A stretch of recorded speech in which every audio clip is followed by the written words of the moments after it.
AIPM, Ignite Passion and Motivation. It's May 8th, 1945. Germany has just surrendered. It's the biggest news story of the century. Teenage James Pattison invests his life savings, all $15 at the time, in 500 newspapers. By 7 a.m., he's stuck with 350 copies nobody wants. Radio has already broadcast every detail. He's selling yesterday's news. Most kids would eat the loss. Jimmy drives to the suburbs and knocks on doors, only he's not selling newspapers anymore. He's selling souvenir editions of Victory in Europe Day. He sells every last copy. 80 years later, that newspaper still hangs in his office, not as a reminder of the war's end, but as proof the principle that would make him Canada's fourth richest person. When markets shift under your feet, don't change your effort, change your story. Welcome to The Knowledge Project. I'm your host, Shane Parrish. In a world where knowledge is power, this podcast is your toolkit for mastering the best of what other people have already figured out.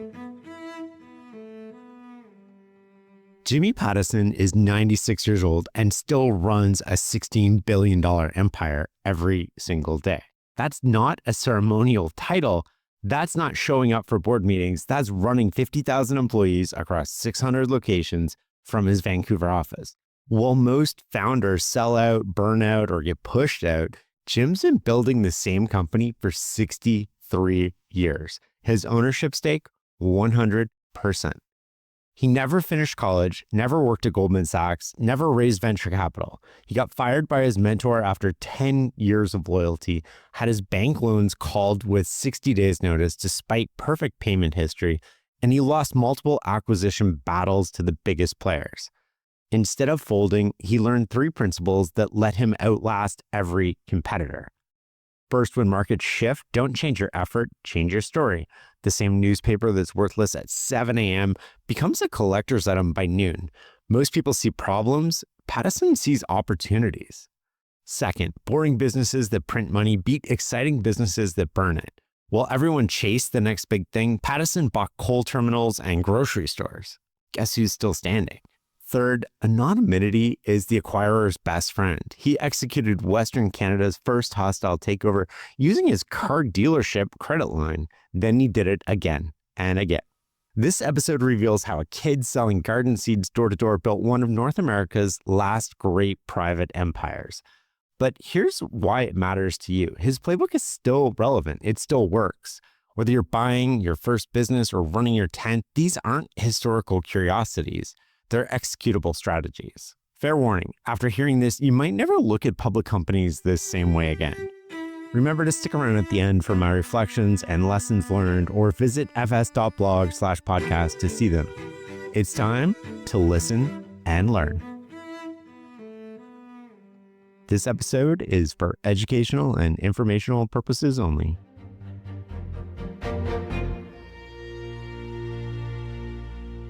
In 1935, a 7-year-old boy in Desperation-era Saskatchewan saw a classified ad for piano lessons. 20 lessons for $40. The problem was, he didn't have $40. Nobody had $40 at the time. His family barely had $7 for monthly rent. Jimmy Pattison found another ad that day: sell garden seeds door to door on commission. And this is how one of Canada's richest people got their start. Not with venture capital, not with connections, with vegetable seeds and a better sales pitch than grown men 3 times his age. Jim's father ran a car dealership in Saskatchewan. Business was good for a time, but when the Depression hit, followed by crop failure, the combination was known as the Dust Bowl. 2/3 of rural Saskatchewan went on social assistance. Farmers couldn't pay for their cars. The dealership couldn't collect. The business failed. Pat was a drinker and gambler in those days, and things went from bad to worse. It would have been expected, normal even, under the circumstances, to declare bankruptcy. Pattison made a different choice. It happened one night when he was walking home in the snow. He heard singing from the church. Seeking warmth, he stepped inside and heard the preacher say, "If you're in despair and you give your heart to God, then God can change your life." Pat was saved, and that night he stopped drinking. Within days, he quit smoking. The transformation, his wife would go on to say, was like black became white. He refused to walk away from his debts. Instead, he found whatever work he could, mechanic, laborer, anything. Slowly but surely, he started paying back every single creditor from that failed dealership. It took him 25 years. Think about that. A century of payments for a business that died in 1929. Jimmy watched his father work those decades and learned that your word matters and your reputation outlasts your circumstances. His father's unwavering commitment to his word became a cornerstone of Jim's character. His father, though far from a financial success, taught him that you pay your taxes and you settle your debts no matter what. Back to that 7-year-old with his seed packets walking door to door. His first attempts failed. Simply asking the question when to buy some seeds got him nowhere. Pattison needed to adapt, so he developed a system. He started asking, what kind of vegetables do you like? If they said beans, he talked beans. If they said carrots, he became the world's foremost carrot seed expert. I wouldn't waste 20 minutes talking to somebody about beans if she was crazy about carrots, he reasoned. He learned that wives typically make gardening decisions, so he pitched directly to them. Most importantly, he stopped selling seeds and started selling the outcome, the vision of fresh, healthy vegetables on their dinner table. By age 9, he was outselling grown men at magazine contests, not because he was cute, though being a blue-eyed, freckled kid didn't hurt, but because he discovered the fundamental law of sales. Find out what people want, then show them how your product delivers it. He was so good at selling that he started selling magazines too. He even won a contest for the highest sales of the Saturday Evening Post, competing against grown men. Fast forward, it's May 8th, 1945. Germany surrenders. It's the biggest news story in years, perhaps the biggest news story ever. Now a teenager, Pattison sees opportunity. He takes his entire life savings, all $15 of it, and invests in 500 newspapers at 3 cents each. His plan is simple. Sell them for a nickel and walk away with an easy $10 profit on the most important news day of the year. The headline couldn't have been better. Germans lay down arms. Churchill, Truman proclaim victory. But by 7 a.m., reality hits pretty hard. He's stuck with 350 papers that nobody wants. Why? Because the radio has already broadcast every single detail. He's trying to sell yesterday's news in real time. This is where most people cut their losses and go home. But outliers make different choices. They don't give up so easily.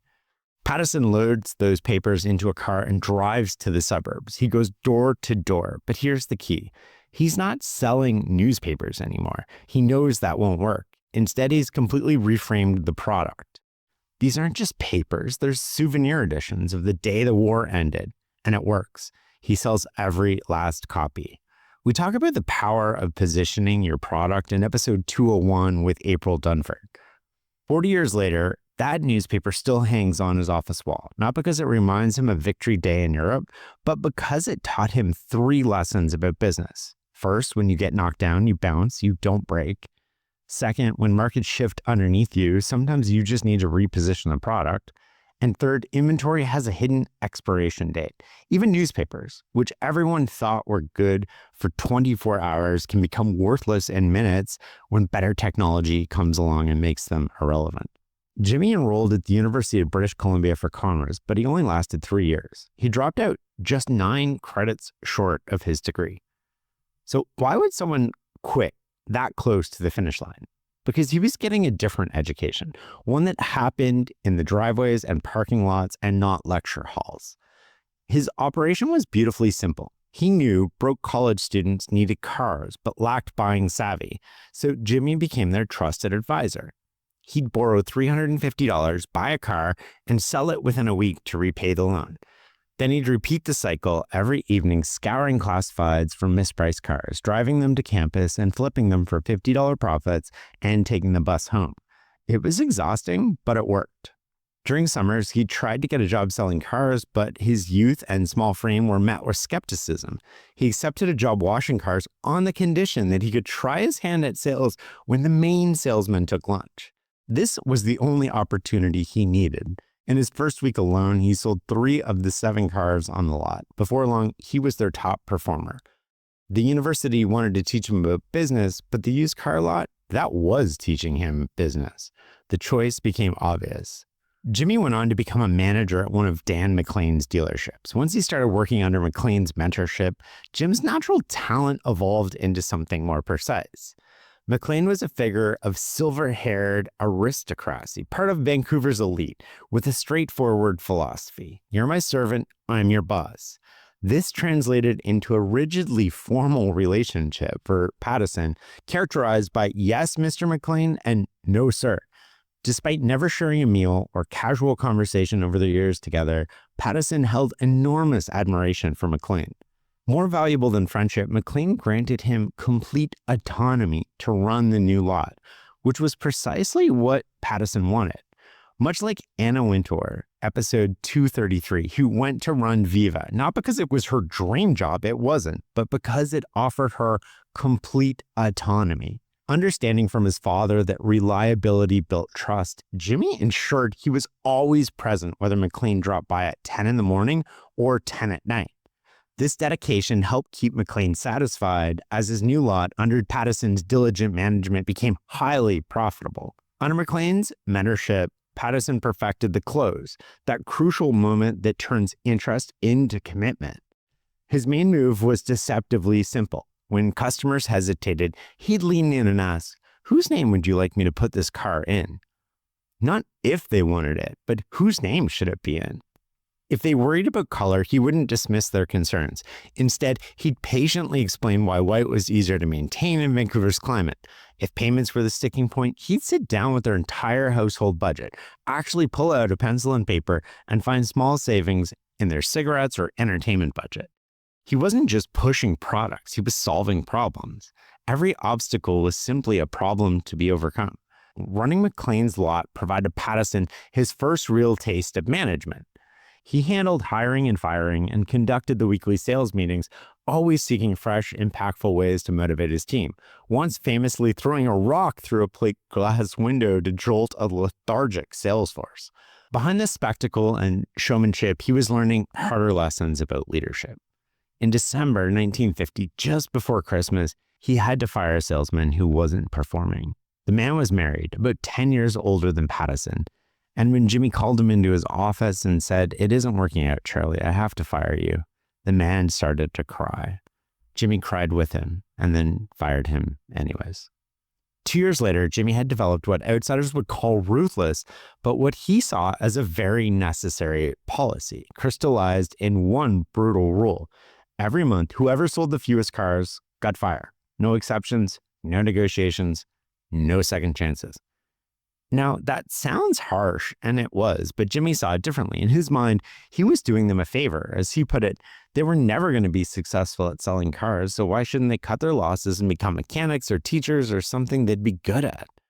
This wasn't cruelty, it was clarity. Everyone knew the rules when they signed on. Complete transparency from day one. It's the same philosophy that Reed Hastings would later make famous at Netflix, treating the company like a professional sports team where only the best players stay on the field. By 1956, something shifted in Jim's approach. He partnered with Wolf Ray, a radio announcer turned advertising genius, and together they discovered a truth that would define Jim's entire career. Business doesn't have to be boring. In fact, excitement drives business.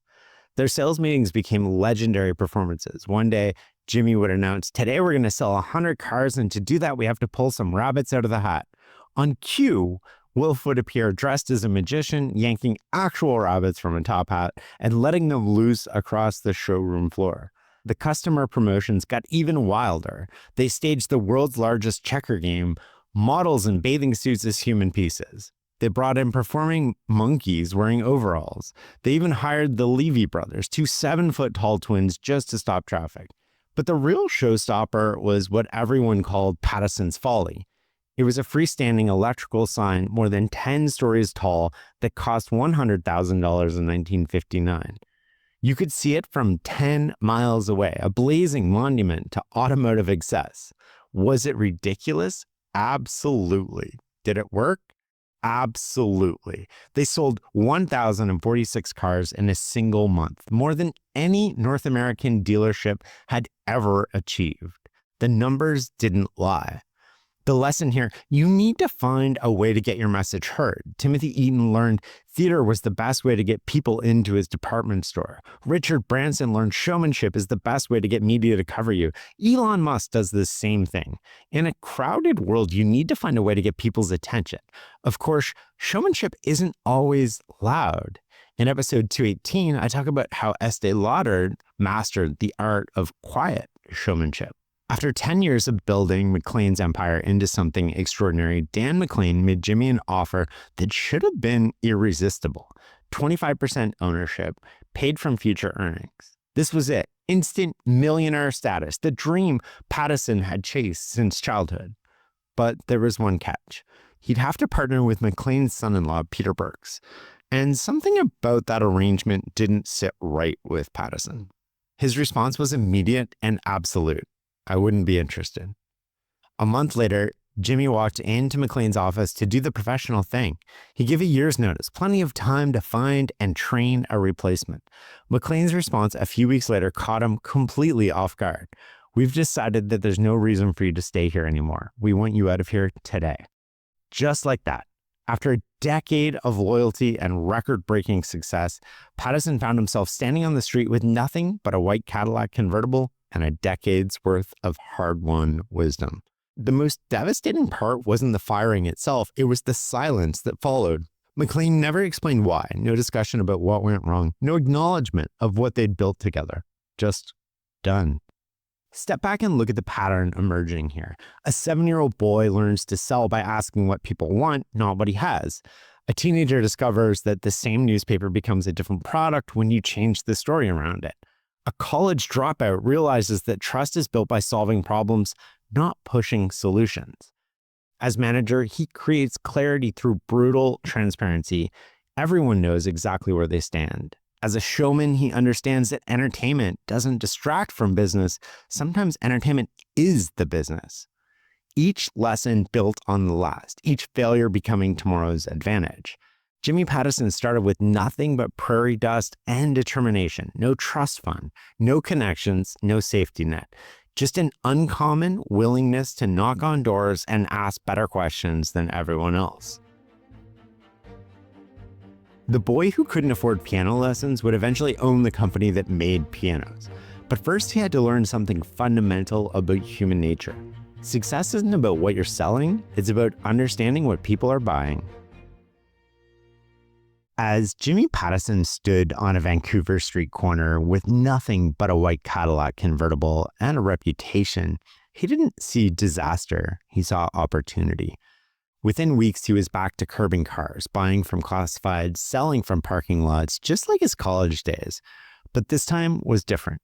This time he was hunting bigger game, his own General Motors franchise. Good news arrived quickly. GM was willing to grant him a franchise with one catch. It could be anywhere in Canada except Vancouver, where his ailing father lived. Jimmy knew the first no is rarely the final no, so he did what outliers do and found a workaround. Through persistence and connections higher up at the GM food chain, he secured permission to take over Marshall Pontiac Buick, a failing Vancouver dealership that was bleeding money. Now, he just needed to pay for it. His net worth at the time was $22,000, and it was mostly tied up in life insurance and home equity. The purchase price, however, was much, much, much more. This is where reputation turns into currency. Harold Nelson, a Royal Bank manager who'd watched Jimmy rise, saw potential where others saw risk. After Harold's supervisor rejected the loan due to Pattison's age, Harold escalated and then escalated again. Finally, the regional manager approved $40,000. The collateral at the time was everything Jimmy owned: his house, his life insurance, 100% of the new company's shares, plus personal guarantees. As they told Harold Nelson, this is on your head. But that was just the appetizer. General Motors then offered Jimmy a loan of $190,000 at what amounted to 80% simple interest. Highway robbery by any measure. Pattison took it. Two things stand out for me here. First, your reputation opens doors you didn't even know existed. Jimmy had spent a decade paying on time, showing up early, and delivering. Now that track record was his only real asset, and it prompted a Royal Bank manager to not only ask for him to get a loan, but to fight for him to get one.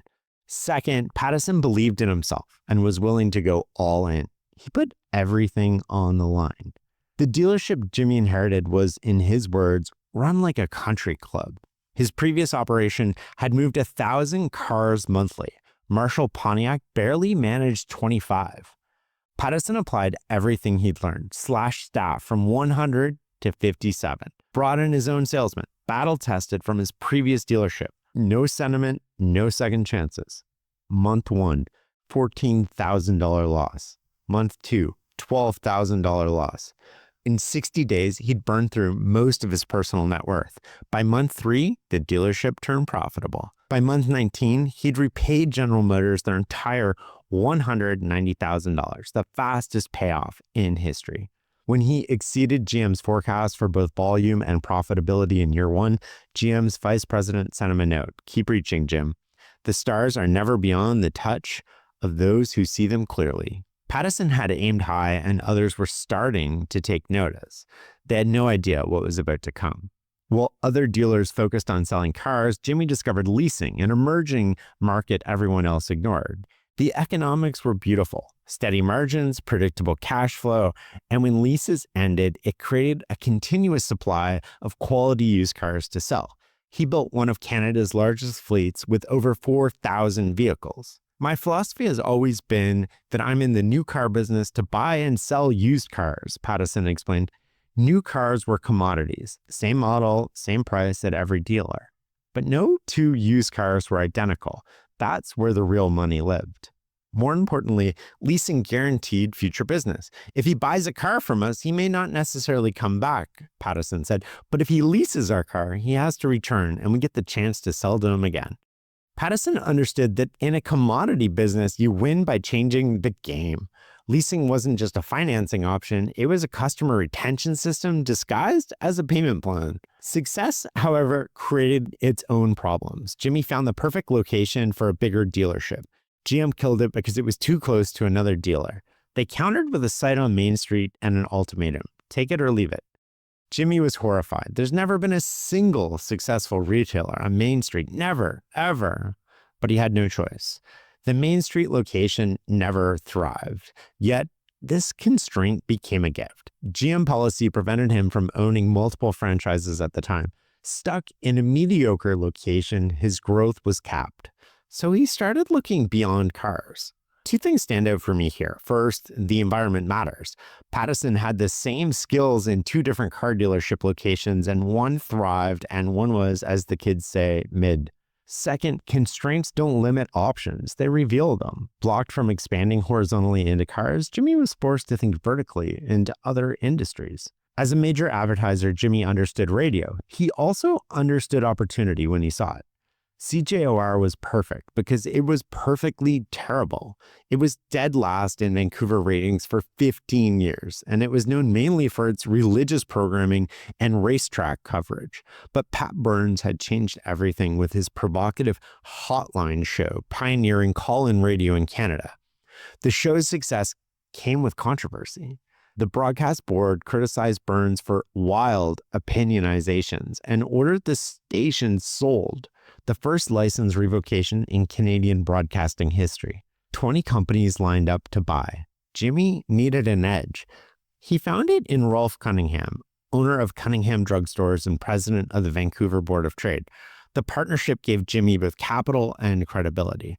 They won the license, but inherited a disaster. $500,000 in losses the year they bought it. Pattison's playbook was consistent. Fire underperformers, find better talent. The talent was Jack Webster, the Scottish investigative journalist earning $100,000 at competitor CKNW. When CKNW balked at his contract renewal, Webster's lawyer called Jim.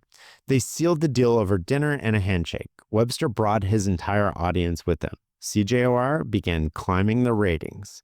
One station became two in late 1969. A Winnipeg law firm calls and said, CFRW went off the air today. Maybe you should look at it.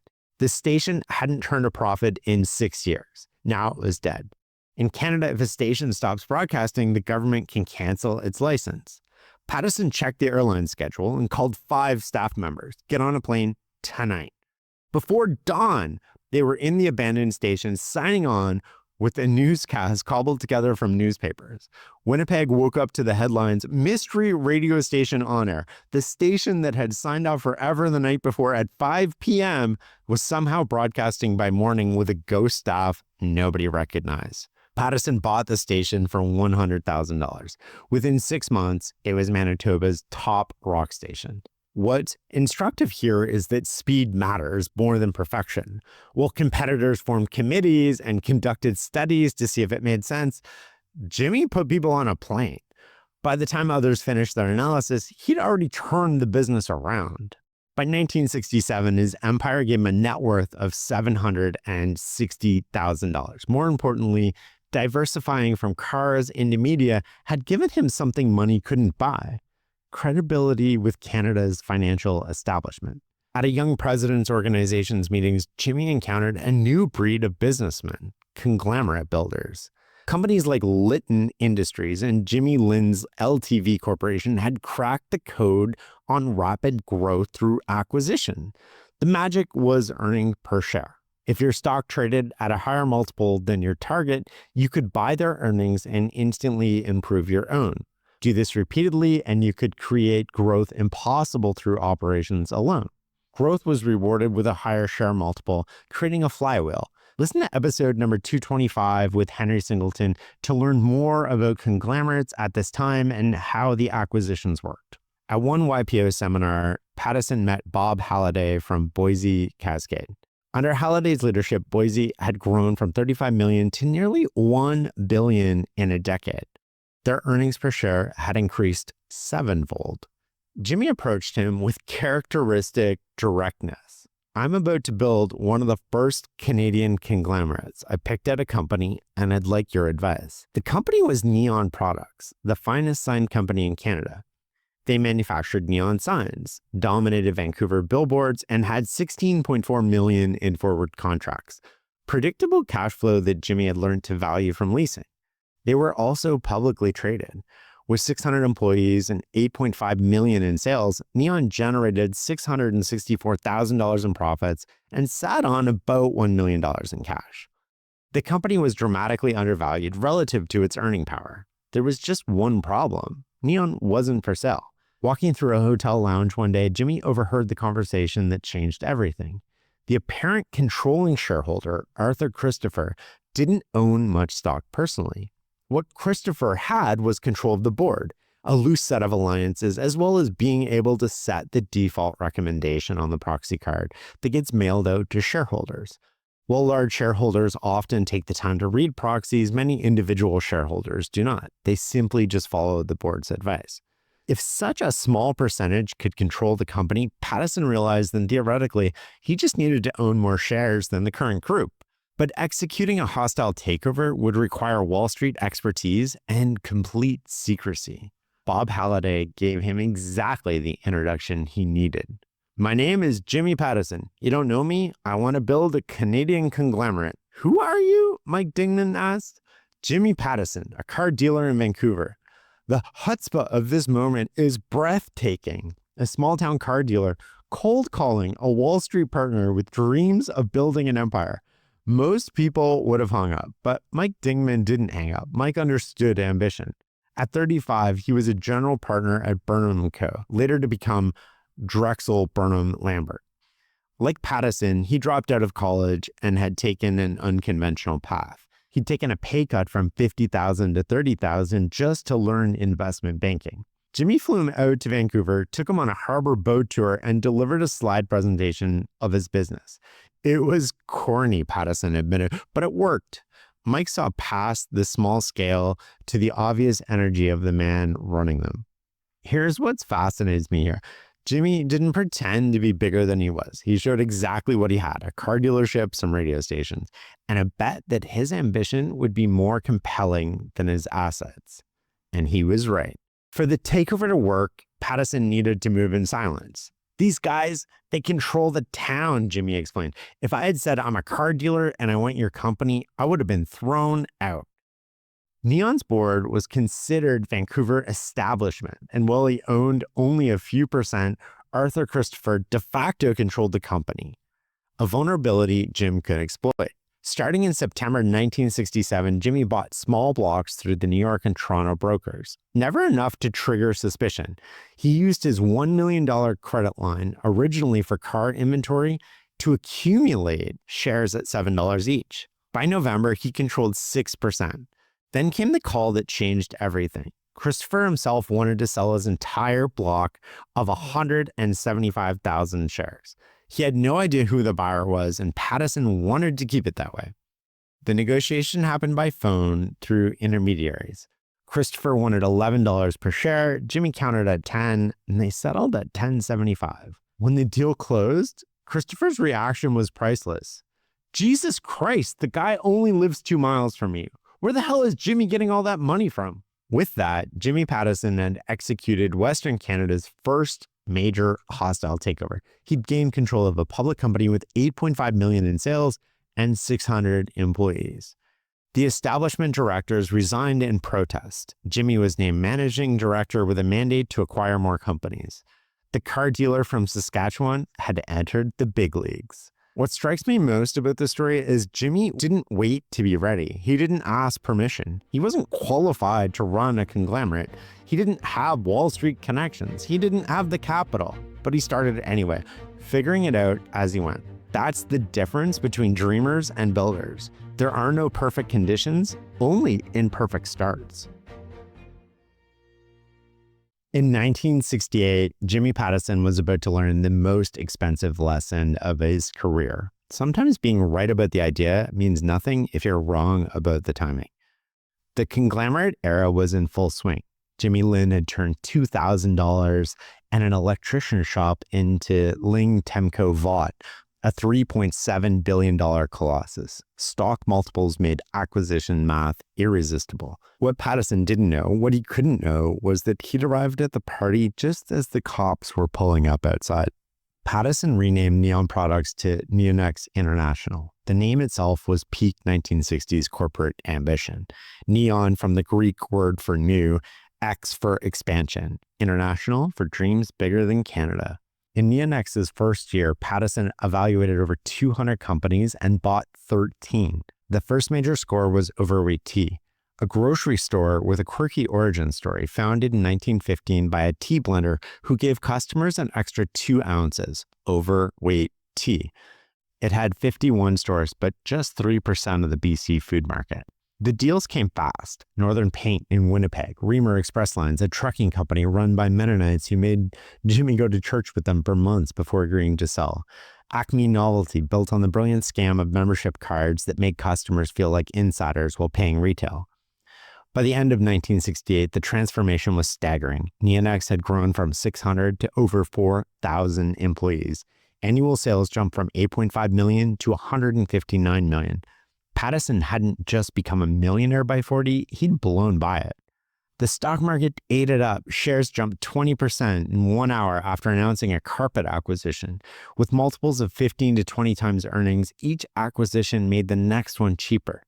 As Pattison noted, the magic to this game is that because we were out there doing deals, the market began to anticipate our earnings growth. They bought everything: helicopter companies serving oil pipelines, mobile home dealerships, camping trailer manufacturers. Pattison got one of Canada's first Learjets with an 8-track player. Sometimes the pilot would tip the wings to the music. Everything felt possible because everything was. What's important to take away here is that Jimmy understood the game he was playing perfectly. He saw how growing led to higher multiples, and higher multiples led to better acquiring economics. It was the same game Henry Singleton played, but playing the game and knowing when it's about to end are two very different skills. Pattison was just getting started around the time Singleton stopped abruptly. Not every deal worked out. When Pattison pursued a snowmobile manufacturer offering $26 million, another company swooped in with a higher bid.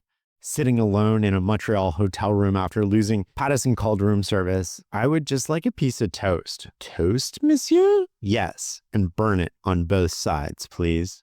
That burnt toast moment captures something profound about ambition. The loss stung, but it taught Pattison about competing against American companies with better tax advantages for acquisitions. He sent a telegram to the Prime Minister about unfair tax advantages for American acquirers. Amazingly, the Prime Minister listened. Pattison presented it to the Finance Minister, and in 1971, Canadian tax laws changed.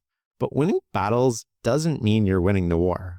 Maple Leaf Mills was a 60-year-old Canadian institution. Purity flour, Monarch cake mixes, Red River cereal. With $150 million in sales, equal to all of Neonuc's, it would double his empire overnight. Better yet, it was controlled by two men who hated each other. Jack Leach, Toronto establishment royalty, and Bruce Norris, a loud American who owned the Detroit Red Wings at the time.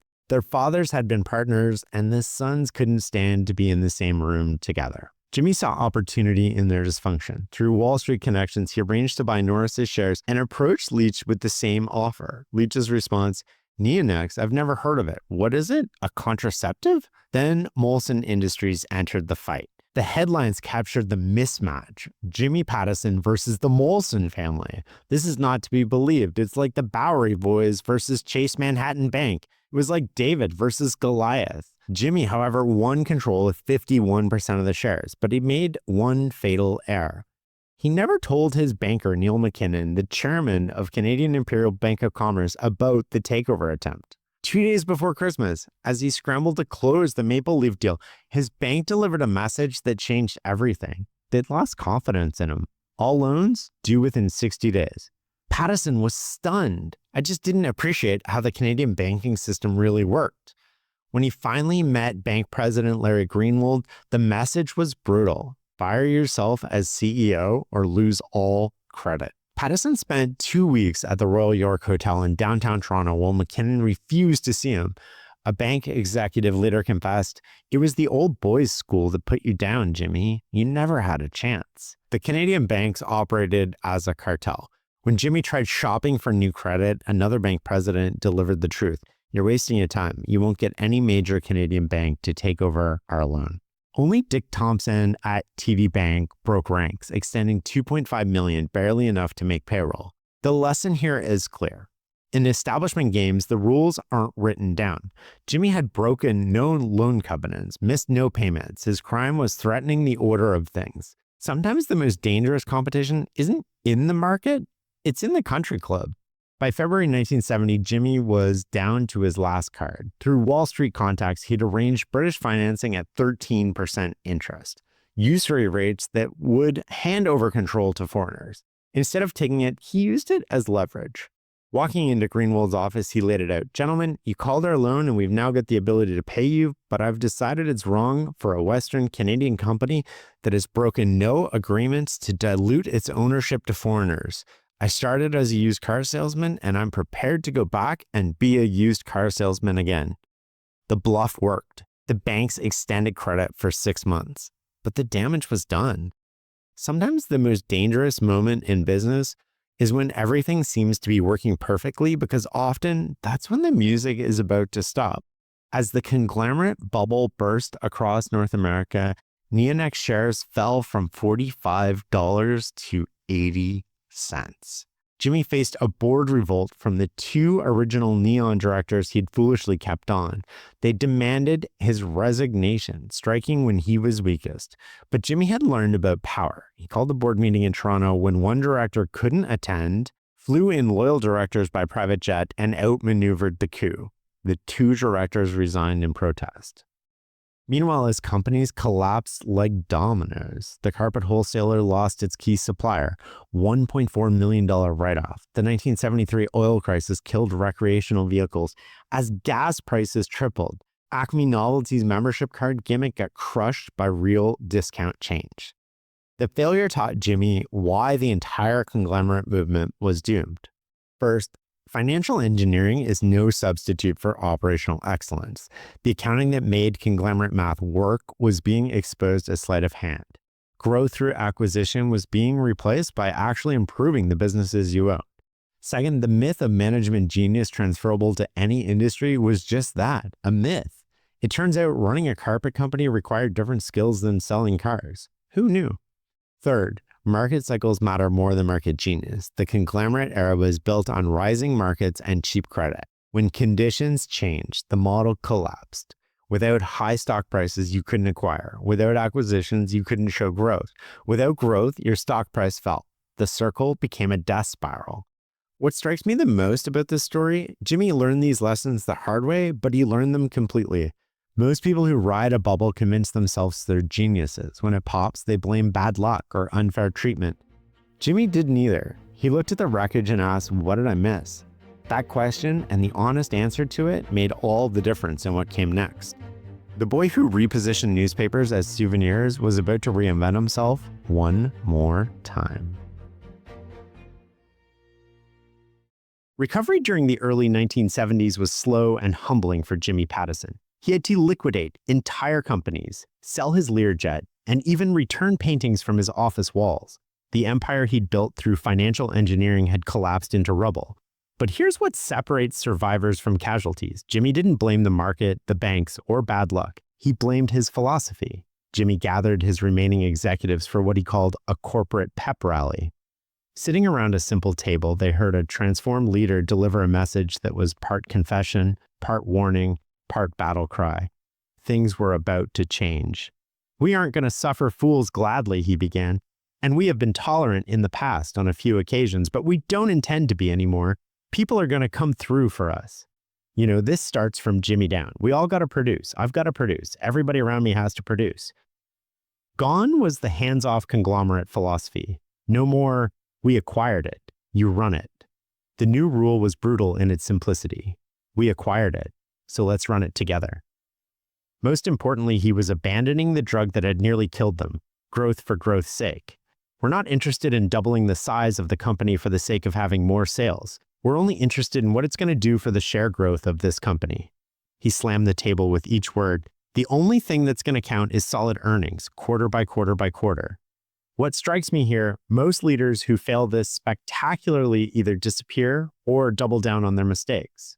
Jimmy did neither. He looked his team in the eye and said, essentially, I was wrong. Here's what we're doing differently.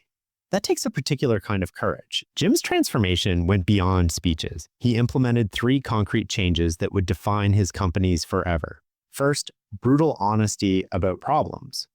One thing we must not have are financial surprises. We can't find that we've got $500,000 bad debt on our hands. Bad news would travel fast, or heads would roll. Second, pay is tied to performance. Every operating guy in our company has got to be on the incentive system. If a guy can triple the earnings in his company, then he should participate directly in the results. He's no more salary socialism. Third, intellectual humility. Just because we happen to be sitting in Vancouver doesn't mean to say we've got the answers, because we don't have the answers. And we welcome criticism. It wouldn't take long for a crisis to test the changes. When the 1973 oil crisis hit, Jimmy showed what this philosophy meant in practice. His recreational vehicle business saw profits crater 80% as gas prices tripled. The old Jimmy might have waited for recovery. The new Jimmy amputated fast. We sold our RV plants in Red Deer, Alberta, Winkler, Manitoba, and Woodstock, Ontario. Our total investment in the industry was down by about half. Pop shops seemed brilliant. Discount soft drinks sold direct to consumers. After a month watching management operate, Jimmy killed it. The only moral of the story is that when you make a mistake, recognize it and get the hell out right away. His most painful decision was Acme Novelty. After 2 management changes and $2 million in advances, he shut it down completely. His explanation was visceral. If I had cancer of the arm, I'd chop off my arm to save the rest of my body. The lesson here is timeless. Sunk costs are called sunk for a reason. The money you've spent is gone. The only question that matters is, what's the best decision going forward? By 1973, Jimmy was rebuilding on solid ground and focusing on what he understood. Overweightia Foods was thriving. His news distribution was profitable. The car dealerships where he'd started continued to perform. Never mind acquisitions, he told his team. This company is going to grow and produce earnings per share on internal growth. If we never make an acquisition, our earnings growth is going to continue to grow. He wasn't abandoning acquisitions entirely, just doing them differently, saying, which we've probably had more experience with it than anybody in Canada. Now, we've played it pretty cool for the last year and a half or 2 years, but I'll tell you, we're back on the track.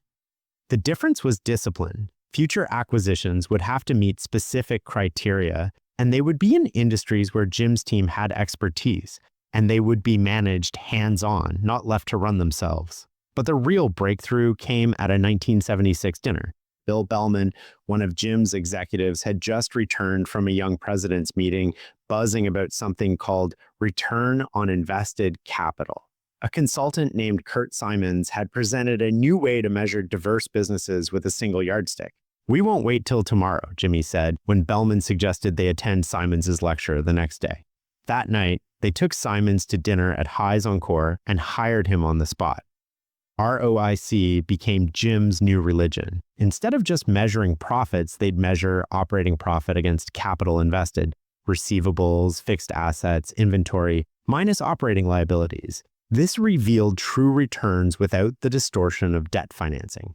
Even better, Jimmy established different hurdle rates for different businesses. Stable billboard advertising could accept lower returns. Cyclical businesses like RVs needed higher returns to justify the risk. He would add 2 more principles: market share, are we gaining or losing ground, and quality, are we getting better or worse? Return on invested capital, market share, and quality, these 3 tenets have become our corporate gospel, Jimmy explained. Those are the targets for all of our presidents.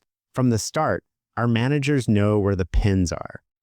What I find fascinating, Jimmy discovered what Buffett and Munger had been practicing for years, that capital allocation is the CEO's most important job, but he learned it the hard way through near total failure. By 1977, Jimmy had learned his most important lesson. Being public wasn't for him. The market that once celebrated conglomerates now punished them. Neonext traded at $2.50, implying the company was worth more dead than alive.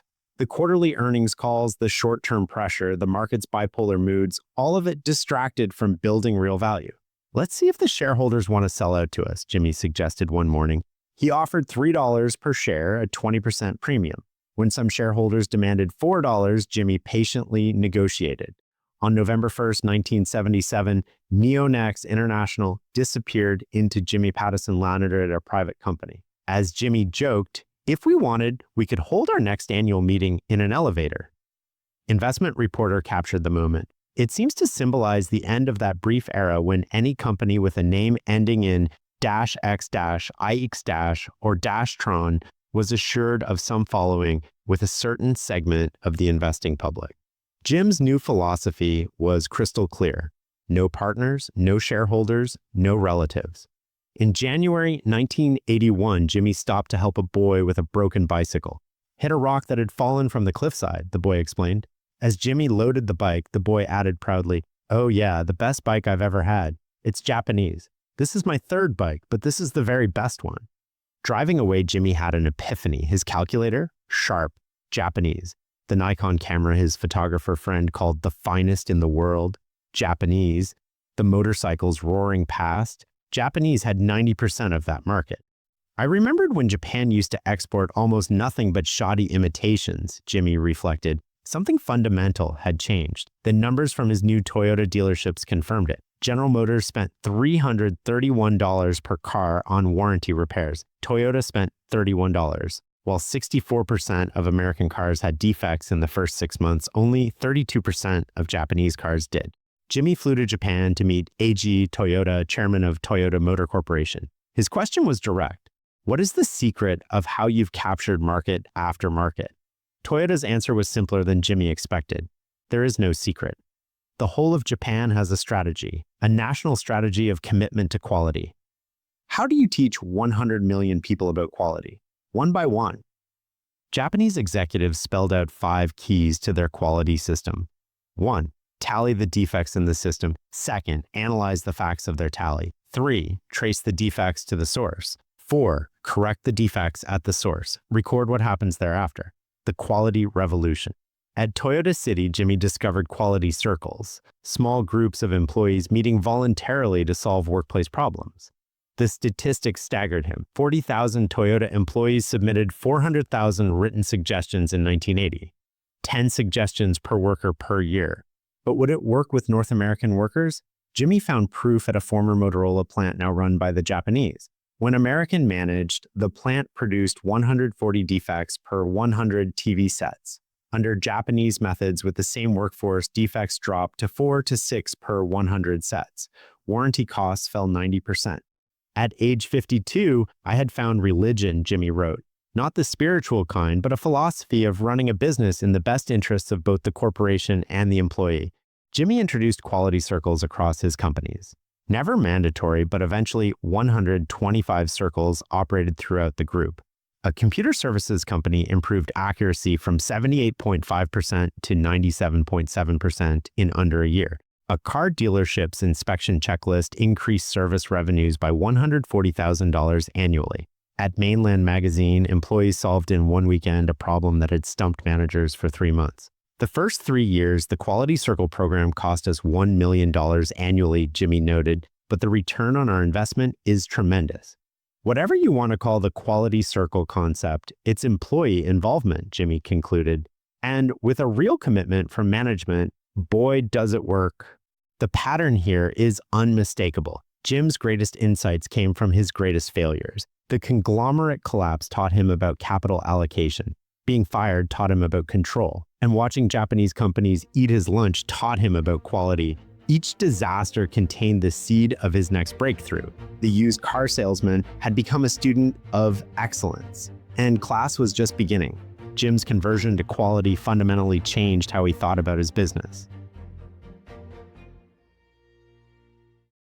Jimmy Pattison is 96 years old and still runs his company every day. Think about that. Pattison's been building the same empire for over 60 years. That's not normal. That's not even close to normal. That's an outlier. The book we've been following was published in the late 1980s. Jimmy was already a success story then. He'd rebuilt from the conglomerate collapse. He'd discovered quality management. He'd taken his company private. Most people would have called it a career. Pattison was just getting started. Armed with his quality religion and freed from quarterly earnings calls, Pattison embarked on one of Canada's great acquisition sprees.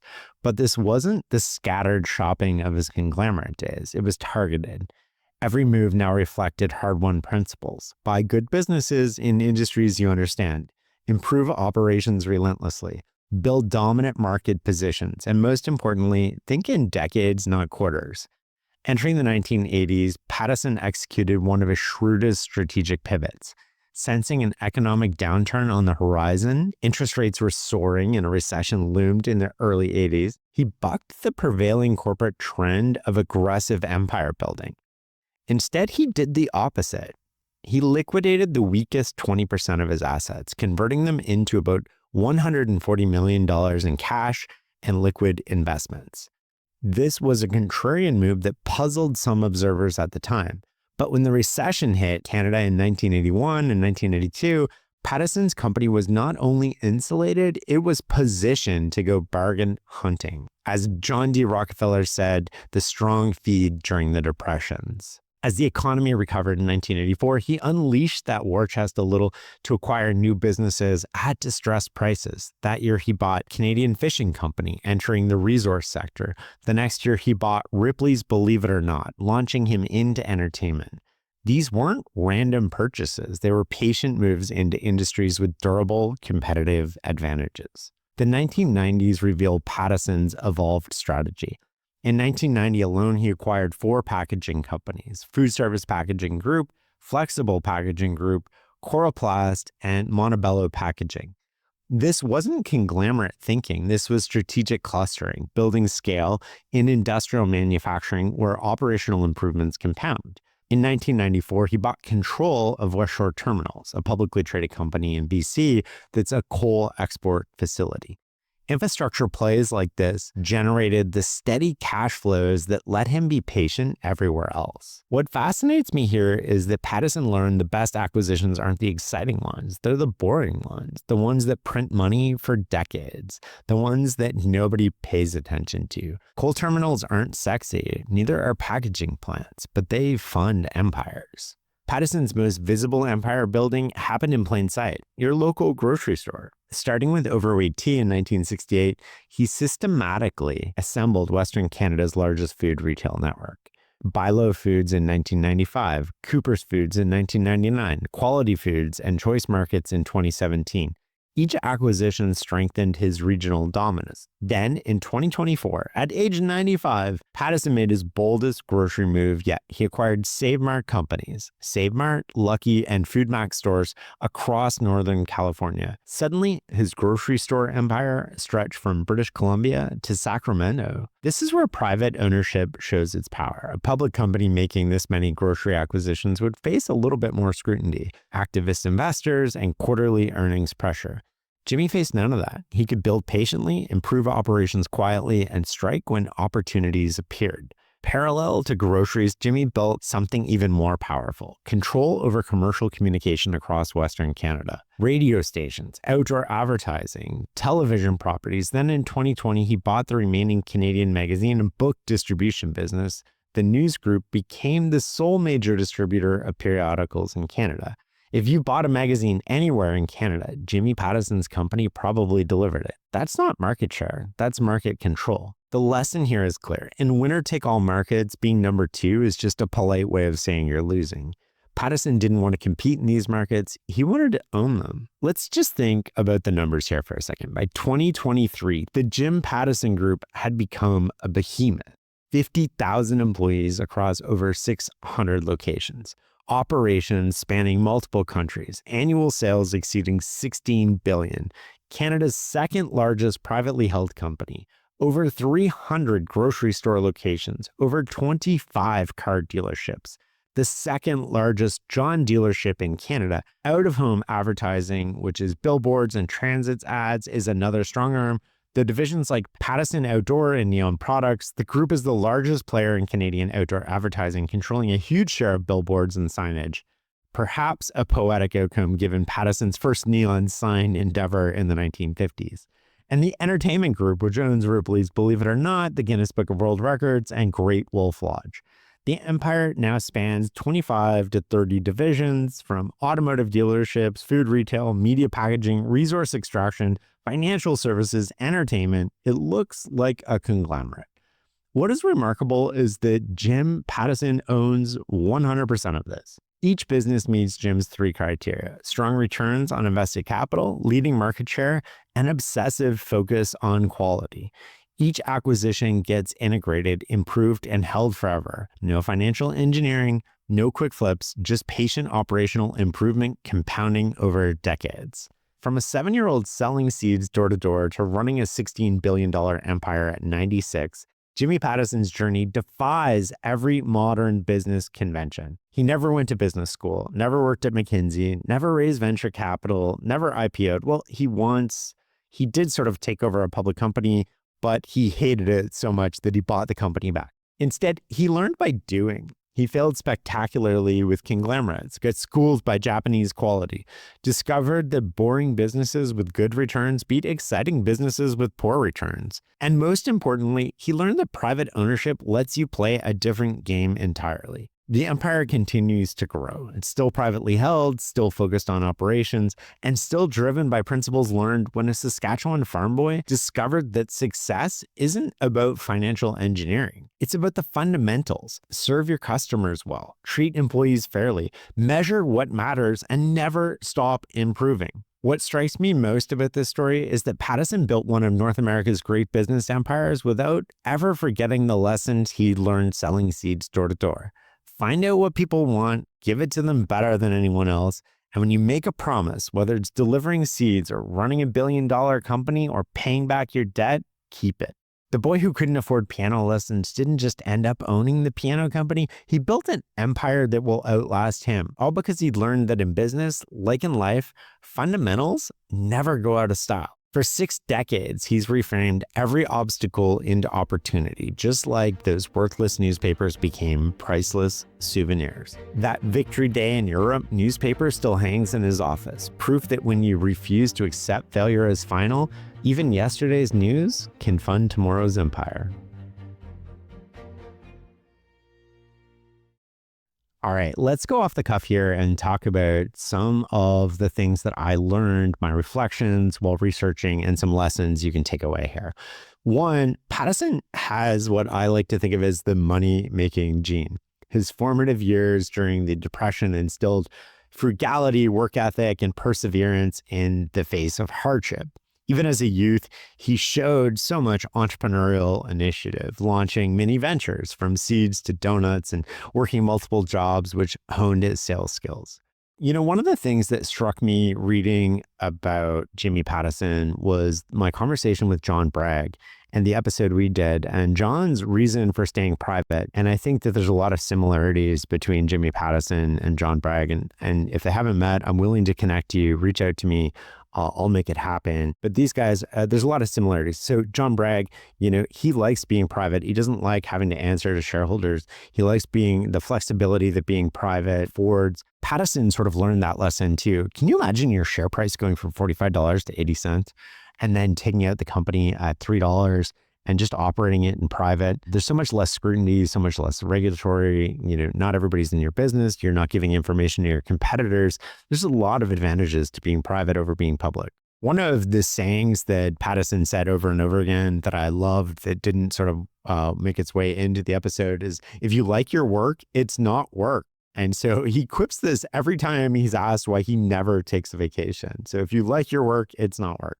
For all of his wealth and influence, Pattison remains really intensely private and hands-on. Still works full-time. He's only 6 days a week now instead of 7. Often arrives at the office before dawn and personally visits his far-flung operations in his pickup truck. He's not above sleeping in his truck when he's out visiting parts of his business empire and driving across Western Canada in his pickup truck. Can you imagine driving across Western Canada, basically the Midwest, in your pickup truck at 90 with a pillow and a blanket in case you can't find a hotel and being one of the richest people in the country? Jimmy Pattison is often dubbed as Canada's Warren Buffett, a comparison that Buffett even himself playfully flipped and said back in Omaha, unknown as the Jim Pattison of the United States. He was also relentlessly focused on cutting costs in the early 80s as they were heading into the recession, and even before it hit, he imposed belt tightening across the company, personally cut head office staff by 25%. He slashed travel and overhead perks,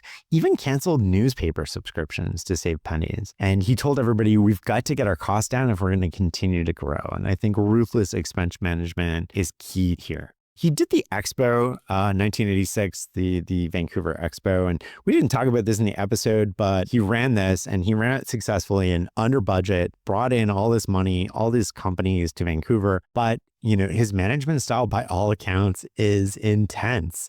He has what other people see as unreasonably high standards. He pushes his team and he doesn't tolerate any excuses, but he holds himself to the same standard. He also had like this very tough love approach. He didn't hesitate to shut down underperforming divisions or fire longtime employees if they weren't delivering results.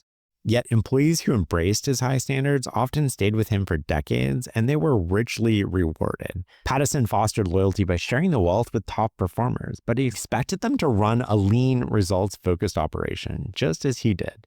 In a 2020 interview, he had this quip that I loved. And, you know, he was 91 at the time. And he said he was actively looking for acquisitions because if you're not growing, you're dying. Okay, let's talk about some of the key lessons here that we can take away and learn from this episode. What a fascinating guy Jimmy Pattison was. He was phenomenal. There's so much to learn and love about him, and you can't help but falling in love with him when you're reading about him. Okay, lesson 1, reputation compounds. When Jimmy's father, Pat Pattison's car dealership failed in 1929, bankruptcy was the obvious choice. Instead, he spent 25 years paying back every creditor while working as a mechanic and laborer. Jimmy watched his father make those payments decade after decade. The payoff, when he needed a $40,000 loan to start his own dealership, banker Harold Nelson looked past his thin balance sheet to his reputation. Most people think reputation is about being liked. Pattison learned reputation is about being trusted, being reliable, and trust takes decades to build and seconds to destroy. 2, bounce, don't break. Most people see failure as final. Jimmy saw it as raw material for success. When his newspapers became worthless at 7 a.m., he didn't dump them, he rebranded them. When CIBC called his loans with 60 days notice, he didn't panic, he bluffed. When humbled by Maple Leaf Mills, he recouped with a more cautious approach. The lesson isn't avoiding failure, it's refusing to let failure define the outcome. 3, keep going. At an age when most start to wind down, Jimmy flew to Japan and discovered his entire business philosophy was wrong. Toyota spent $31 on warranty repairs per car. GM spent $331. One boy's comment about his Japanese bicycle triggered a complete operational overhaul. True leaders don't defend outdated methods. They abandon them instantly when shown something better. 4, cash flow is my religion. When others chase growth, Jimmy worshiped predictable revenue. He pioneered car leasing not for the margins, but for the guaranteed return of business. When evaluating Neon products, he gave a lot of weight to the $16.4 million in forward contracts. Every empire needs a foundation, and Pattison's was knowing exactly what next month's revenue looked like. 5, the prison of public markets. After building Neonex into a high-flying public company that went up to $40 a share, Jimmy bought it all back at $3 per share. His new philosophy: no partners, no shareholders, no relatives. Public companies optimize for quarters, private companies optimize for decades. 6, bet on yourself. Pattison continuously took daring risks and bet on himself. He leapt to buy his own car dealership, going all in, leveraging up, and paying crazy interest rates. He cold called a Wall Street partner, Mike Dingham, with nothing but chutzpah. When he took on the Canadian establishment in the Molson family for control of Maple Leaf Mills, he was mocked in the press. He won. Most people wait for permission to play at the next level. Pattison just showed up and started playing. The gap between where you are and where you want to be isn't bridged by credentials. It's bridged by action. 7, information asymmetry is everything. Jimmy executed Western Canada's first hostile takeover because Arthur Christopher didn't know who was buying his shares. Christopher Shock revealed the edge. In negotiations, what matters isn't what you know, it's what the other side doesn't know you know. When you make a move, do it in silence. 8, brutal clarity beats false kindness. Every month at Jimmy's dealership, whoever sold the fewest cars got fired. No exceptions, no negotiations. Sounds cruel. Jimmy saw it differently. They were never going to be successful at selling cars, so why shouldn't they cut their losses and become mechanics or teachers? Everyone knew the rules when they signed on, like Reed Hastings at Netflix. Jimmy treated business like professional sports. Only the best players stay on the field. The paradox, his ruthless transparency, created more loyalty than managers who strung people along with false hope. Number 9, pick the right co-pilot. Sometimes that means avoiding the wrong ones. Dan McLean offered Jimmy 25% ownership, instant millionaire status. One catch, he'd have to partner with McLean's son, Peter Burks. Jimmy's response was immediate. I wouldn't be interested. A month later, he was fired. The lesson: bad partnerships don't just slow you down, they kill your future. Jimmy learned it's better to own 100% of something smaller than 25% of something with the wrong people. Number 10, autonomy is the best teacher. Jimmy's greatest education came not from mentors' wisdom, but from their neglect. Dan McLean gave him complete freedom to run a dealership. You're my servant, I'm your boss. But he never interfered. Like Anna Wintour at Viva, Pattison took a lesser position than he was capable of doing for greater control. The paradox? The best mentors teach by letting you learn. Number 11, unreasonable standards. Pattison is known for expecting a lot from his people, firing underperformers, cutting costs ruthlessly, and insisting on his vision. Yet he also inspired loyalty by working as hard as anyone and rewarding success. He set clear, non-negotiable standards. Thanks for listening and learning with us, and be sure to sign up for my free weekly newsletter at fs.blog/newsletter. I hope you enjoyed my reflections at the end of this episode. That's normally reserved for members, but with this Outlier series, I wanted to make them available to everyone. The Farnham Street website is where you can get more info on our membership program, which includes access to episode transcripts, reflections for all episodes, my updated repository featuring highlights from the books used in this series, and more. Plus, be sure to follow myself and Farnham Street on X, Instagram, and LinkedIn. If you like what we're doing here, leaving a rating and review would mean the world. And if you really like us, sharing with a friend is the best way to grow this special series. Until next time.